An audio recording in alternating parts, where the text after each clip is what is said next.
আসসালামু আলাইকুম, কেমন আছেন সবাই? আজকে আপনাদের সাথে শেয়ার করব খুবই মজাদার লোভনীয় চালতার টক ঝাল মিষ্টি আচার রেসিপি। আর এই আচারগুলো দেখতে যেমন সুন্দর, খেতে কিন্তু খুবই মজার। তো চলে যাচ্ছি মূল রেসিপিতে। তো তার জন্য এখানে আমি 3টি চালতা নিয়েছি। আর এই সিজনে কিন্তু বাজারে চালতা অ্যাভেলেবেল পাওয়া যায়, তো এগুলো চুলে পরিষ্কার করে নিব। আর এই যে চালতা 3টি ভালোভাবে ছিলে কেটে নিয়েছি পাতলা পাতলা করে। তো এখন এগুলো আমি এই যে ধুয়ে পরিষ্কার করে পানি নিয়েছি সিদ্ধ করার জন্য। তো এখন একটা ঢাকনা দিয়ে ঢেকে দিচ্ছি, এরপরে সিদ্ধ হওয়ার পরে চলে আসব। আর এই তো চলে আসলাম। সিদ্ধ হয়ে যাওয়ার পরে আমি পানি ঝরিয়ে নিয়েছি।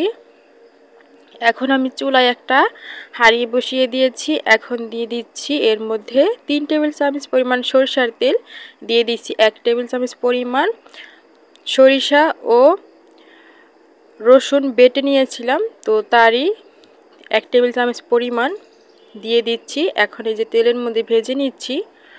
আর ভেজে নিয়ে এখন আমি এই যে সিদ্ধ করা চালতা যে রেখে দিয়েছিলাম পানি ঝরিয়ে, এগুলো দিয়ে এখন খুব ভালোভাবে নেড়ে চেড়ে মিশিয়ে নিব। অল্প আঁচে রেখে এগুলো একটু তেলের মধ্যে ভেজে নিব নেড়ে চেড়ে। তো এই পর্যায়ে আমি দিয়ে দিব চিনি। তো এখানে আমি 2 কাপ পরিমাণ চিনি দিয়ে দিচ্ছি। আর মিষ্টিটা কিন্তু যার যার পছন্দ অনুযায়ী দিয়ে দিবেন। আর দিয়ে দিচ্ছি লাল মরিচের গুঁড়া 1 চা চামচ, ঝালটা আপনাদের পছন্দ অনুযায়ী দিয়ে দিবেন। আর দিয়ে দিচ্ছি 3 চা চামচের মতো পাঁচফোড়নের গুঁড়া। আগে থেকে আমি এগুলো তেলে গুঁড়া করে নিয়েছিলাম, সেইগুলো দিয়ে দিচ্ছি। আর লাল মরিচের গুঁড়া দেওয়ার কারণ হচ্ছে খুব সুন্দর একটা কালারও আসবে। আর ঝালটা কিন্তু যার যার পছন্দ অনুযায়ী দিয়ে দিবেন।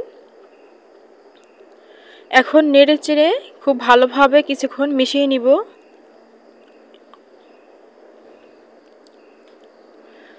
আর মিশিয়ে নিয়ে এখন আমি দিয়ে দিচ্ছি স্বাদ মতো লবণ। তো লবণ দিয়ে দিচ্ছি নর্মাল লবণ, আর দিয়ে দিচ্ছি বিট লবণ দিয়ে দিচ্ছি 1 চা চামচ করে দিয়ে দিচ্ছি।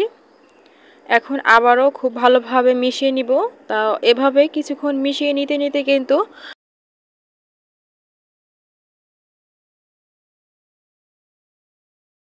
চিনিটা গলে আসবে আর পানি উঠে আসবে। আলাদা করে কোনো পানি দেওয়ার দরকার নেই। আর এই তো কিছুক্ষণ পর পর আমি এভাবে একটু নেড়ে চেড়ে মিশিয়ে নিচ্ছিলাম। আর ঢাকনা দিয়ে আবারও কিছুক্ষণ আমি রান্না করে নিব। আর এই দেখুন ঢাকনা তুলে দেখিয়ে দিচ্ছি, চিনি গলে কিন্তু অনেকটাই পানি উঠেছে। তো এটা আমি অল্প আঁচে রেখে রেখে আস্তে আস্তে করে রান্না করে নিব। আর হচ্ছে নেড়ে চেড়ে নিব যাতে পুড়ে না যায়। আর পানিটা কিন্তু আস্তে আস্তে এই যে অনেকটাই শুকিয়ে গিয়েছে, মানে পুরোটাই শুকিয়ে গিয়েছে শেষ পর্যায়ে। আচারটাও কিন্তু একদম কমপ্লিট। তো এখন আমি নেড়ে চেড়ে চুলা থেকে নামিয়ে নিব। চিনিটা কিন্তু একদম ক্যারামেলের মতো হয়ে এই যে খুব সুন্দর একটা কালারও চলে আসছে। আর এখন এই যে চুলা থেকে নামিয়ে ওই যে সার্ভ করে দেখাচ্ছিলাম, দেখুন কতটা লোভনীয় হয়েছে, দেখেই বুঝতে পারছিলেন। আর খুবই সহজভাবে কিন্তু চালতার আচার রেসিপিটা শেয়ার করেছি, টক ঝাল মিষ্টি চালতার আচার রেসিপি। তো কেমন হয়েছে অবশ্যই কমেন্ট করে জানাবেন। আর এই আচারটা খেতে কিন্তু খুবই মজার হয়েছিল। তো সবাই ভালো থাকবেন, সুস্থ থাকবেন। আল্লাহ হাফেজ।